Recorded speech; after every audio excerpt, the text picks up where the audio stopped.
Bismillahirrahmanirrahim. Assalamu alaikum students.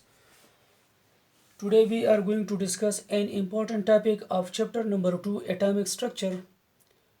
ज़्यादातर students इस topic के बारे में कंफ्यूज है, हालांकि ये हमारे इंटर के कोर्स में इतना डिटेल में डिस्कस हुआ भी नहीं है. ओनली शॉर्ट सा डिफिनीशन दिया हुआ है with orbitals. Node is only defined that the region around the nucleus where the probability of finding electron is zero, or where electron density becomes zero, that is called node. And what is radial and what is one is angular and what one is radial node. So actually ये इतना explain हुआ भी नहीं है, लेकिन फिर भी बहुत ज़्यादा स्टूडेंट इस बारे में पूछ रहे हैं, तो मैं आपको सिंपली बता सकता हूँ, क्योंकि ये एक्चुअली ज़्यादा एक्सप्लेनेशन इसकी पॉसिबल है हायर क्लासेस पे. तो आपको इस पे अपना इतना ज़्यादा टाइम वेस्ट करने की ज़रूरत नहीं है, न आपको इतना डिटेल में जाने की ज़रूरत है. मैं आपको सिंपल चीज़ें इसके बताता हूँ जो कि मुख्तलिफ़ किस्म के कॉम्पिटिटिव एग्ज़ाम्स में आ सकते हैं, तो इंशाल्लाह it will cover your problems. So the actually node is actually the reverse और the opposite of orbital. Because हमने कोर्स में पढ़ा है, the region around the nucleus where the probability of finding electron is maximum is called orbital. So the region around the nucleus where probability of finding electron is zero, or where electron density becomes zero, is called node. Because electron is not like a solid dot particle. जैसे कि मैंने कहा बार बार कि हम इसको इतना higher level पर जहाँ पर एक्सप्लेन नहीं कर सकते, इसकी ज़रूरत भी नहीं है, और फिर आप जो है इसमें कंफ्यूज होंगे. Actually electron behave like a standing wave around the nucleus. ये एक और इक्वेशन है श्रोडिंगर इक्वेशन, जो कि हायर क्लासेस में डिराइव होता है. तो electron is actually a standing wave around the nucleus, और आपके कोर्स में भी है, फिजिक्स में भी है, कि actually it has a dual nature. It has some properties like a particle, but it also behave like a wave. So if we consider electron as a standing wave around the nucleus, so at one position its maximum density is not possible. The electron density has been distributed around the nucleus.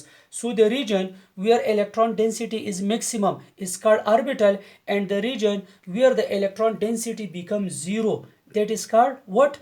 Node. Actually, electron behave like a standing wave, so the region of maximum electron density is called orbital, and node is actually the opposite, the reverse of orbital. So node is actually calculated for each orbital. चूंकि ये तो orbital का opposite है, तो हम हर एक orbital के लिए node calculate करेंगे. तो फिर सब orbit के लिए किस तरह करेंगे, फिर ऑर्बिट के लिए किस तरह करेंगे, तो हम इसमें ये डिस्कस करेंगे. और आपकी मेरे ख्याल में जो एग्ज़ाम्स या टेस्ट होते हैं उसके लिए इतना ही इंशाल्लाह काफ़ी होगा कि हम डायरेक्टली किस तरह मालूम कर सकते हैं. Basically node is of two types. One is radial node or spherical node, which is in term of the distance from the nucleus around the nucleus. That's why it is called radial or spherical nodes. And the second one is angular nodal plane or angular node, which is in term of orientation, in term of specific plane, in term of specific direction around the nucleus. That's why it is called angular node. तो ये for example अगर nucleus है, तो nucleus के around जो circular path पे हम node मालूम करते हैं along the distance from the nucleus, radius r. That's why it is called radial nodes or spherical nodes, while angular node is in term of direction or in term of specific orientation around the nucleus. So now ये दो तो इसके types हो गए, and actually we calculate the nodes for what? For each orbital.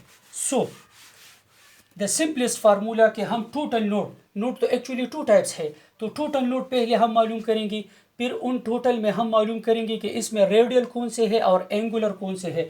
So total node हम इस तरह मालूम करते हैं, टोटल नोड्स फॉर ऑर्बिटल.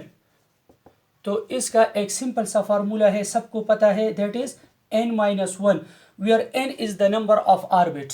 जिस ये जो ऑर्बिटल है ये कोई स्पेसिफिक, ये क्या होगा, ये तो स्पेसिफिक ऑर्बिट में होगा ना. So it is actually the number of orbit. So इस तरह से हम मालूम करेंगे. Now n-1 is use for to determine the total number of nodes, and ये तो टोटल के लिए हो गया. नाउ रेडियल नोड हम किस तरह मालूम करेंगे, n minus L minus one. L इसमें क्या है, एजीमुथल क्वांटम नंबर है। और जो एंगुलर नोड्स है, एंगुलर नोड्स, उसके लिए सिंपल फार्मूला है द वैल्यू ऑफ एल, यानी जो उस ऑर्बिटल की वैल्यू ऑफ एल होगी, the orbital value of L will tell us about the number of angular nodes. Angular node is equal to the value of L for each specific orbital.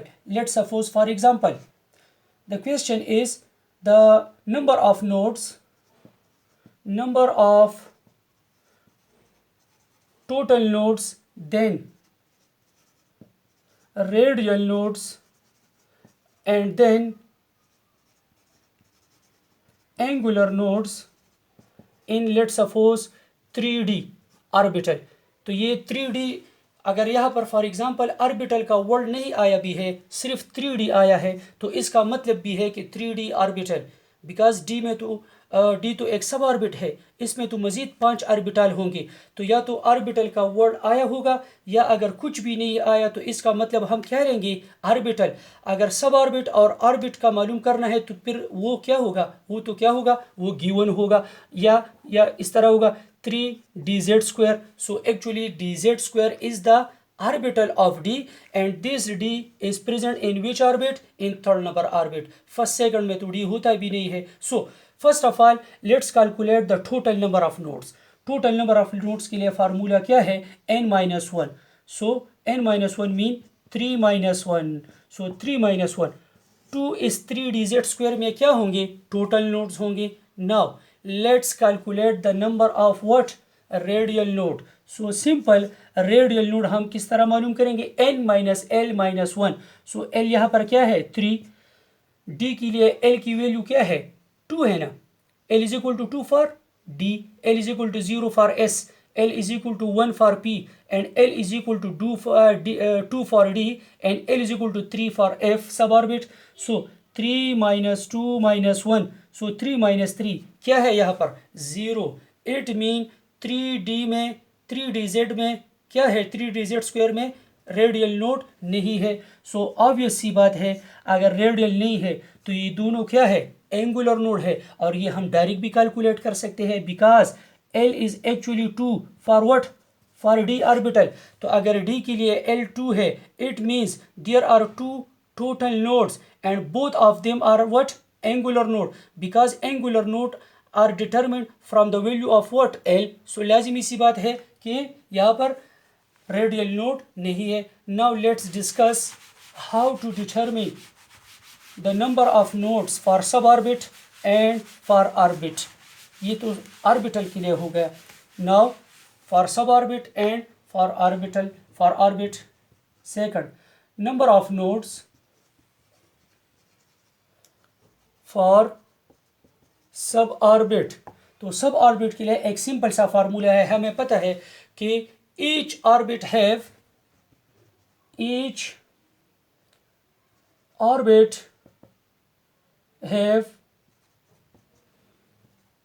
2l+1 orbitals.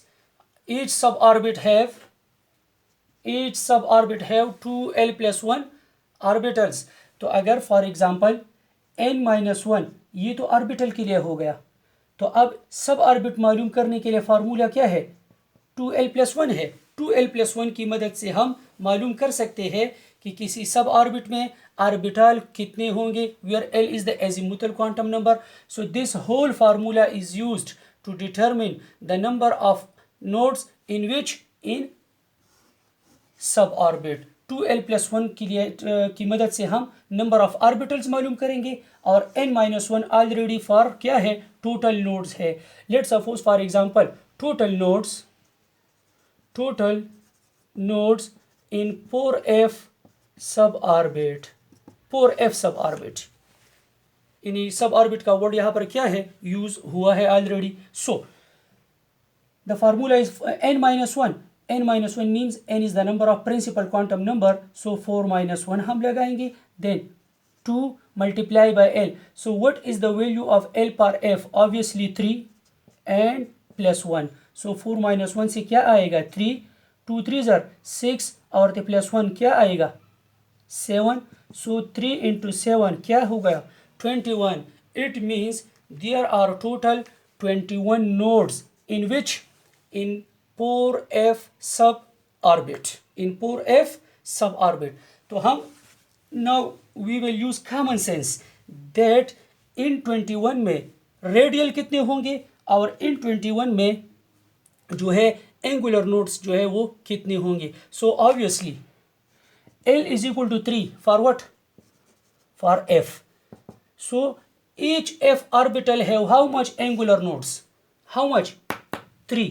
और f में total orbital कितने हैं 7 है. सो 7 multiply by 3 तो क्या आएगा 21.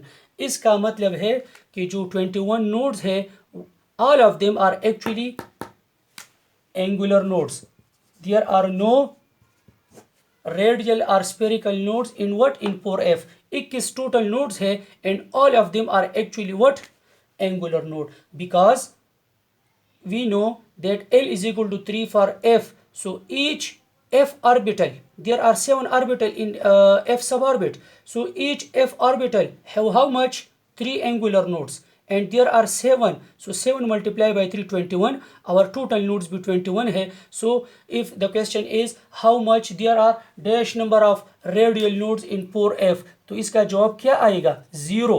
There are dash total nodes क्या आएगा 21. There are dash angular nodes तो वो भी क्या आएगा 21 आएगा. ठीक है. Now let's calculate the number of nodes for what? For orbit. Orbit के लिए हम आप किस तरह मालूम करेंगे. So number of nodes for orbit. तो सिंपल सी बात है कि हम किसी ऑर्बिट में ऑर्बिटल की तादाद किससे मालूम करते हैं. एक फार्मूला है और वो क्या है N square. N square is used जैसा कि 2l+1 की मदद से हम किसी सब ऑर्बिट में ऑर्बिटल्स मालूम करते हैं. तो अगर ऑर्बिट में ऑर्बिटल मालूम करते हैं तो हम इस सिंपल n का क्या लेंगे स्क्वायर लेंगे. N square is used to determine the total orbitals in main orbit. अगर for example let suppose there are जो ईटा में भी अक्सर आता है there are dash orbitals in 7 orbit. 7 orbit में कितने ऑर्बिटल्स होंगे. सो हम 7 का क्या लेंगे स्क्वायर लेंगे. सो यहाँ पर क्या आएगा 49. It means there are 49 orbitals in which in 7th orbit. क्योंकि 7th में क्या होगा 7s 7p जो हम फिर वो जो हमारे पास जो रूल्स है ऑफ प्रिंसिपल हॉर्न्स रूल और एक क्या है पॉलीज एक्सक्लूजन प्रिंसिपल. तो उसकी मदद से हम या अगर फॉर एग्जांपल 4 स्क्वायर 4 ऑर्बिट में कितने होंगे ऑर्बिटल 4 4 16. इट मीन्स कि 4 में क्या है 4s है 4p है 4d है और एक 4f है. तो यहाँ पर तो मज़ीद कोई ऑर्बिटल नहीं है ये तो खुद एक ऑर्बिटल है. सो 7 + 5 और यहाँ पर कितने हैं 3 है. तो 7 और 5 12 और 3 कितने हो गए 15 और एक ऑर्बिटल ये है. तो टोटल क्या हो गई 16 orbitals are present in 4th sub orbit. So now how to calculate the number of nodes for the main orbit. So for each orbital के लिए नोड का फार्मूला तो वही है n-1. तो अब हम इसको मल्टीप्लाई करेंगे किससे n स्क्वायर से. Basically n square gives the number of orbitals in the main orbit. जैसा कि सब ऑर्बिट के लिए हमने इसको 2l+1 से कैलकुलेट किया था. सो n-1 into n square. For example total nodes the question is total nodes in for example 4th orbit. 4th orbit में टोटल नोड्स कितने होंगे 4th ऑर्बिट में टोटल नोड्स कितने होंगे 4th ऑर्बिट में टोटल नोड्स कितने होंगे. So n-1 into n square as n is equal to 4. So 4 - 1 and n square. तो n स्क्वायर हम क्या लेंगे 4 स्क्वायर. ठीक है 4 - 1 तो क्या आएगा 3 इंटू 4 4 16. 16 को हम 3 से मल्टीप्लाई करेंगे तो क्या आएगा 48 total nodes are present in which orbit, in fourth orbit. अब इस फोर्थ ऑर्बिट में हमें पता है कि इसमें 4s भी होगा, इसमें 4p भी होगा, इसमें 4t भी होगा, इसमें 4f भी होगा। तो 4f के लिए हमने अभी कैलकुलेट किया कि क्या आया था 21। इसी तरह आप पूर डी के लिए कैलकुलेट कर ली, पूर पी और पूर एस, जैसा कि हमने इससे पहले फार्मूला दिया था कि सब ऑर्बिट में हम किस तरह कैलकुलेट करेंगे। और फिर इस पूर्टिएट में एंगुलर नोट्स कितने होंगे, रेडियल नोट्स कितने होंगे, सब के लिए हमने फार्मूला यहाँ पर डिस्कस कर दिया। तो आपके लिए जो कॉम्पिटिटिव एग्ज़ाम्स वगैरह होंगे उसके लिए इतना ही काफ़ी है। ये बहुत ही डिटेल टॉपिक है, हायर क्लासेस में ही हम पढ़ाते हैं, लेकिन यहाँ पर आपके लिए इतना ही काफ़ी है कि नंबर ऑफ ऑर्बिटल्स के ऑर्बिटल्स के लिए हम नोड मालूम करेंगे किस फार्मूले से, सिंपल n-1।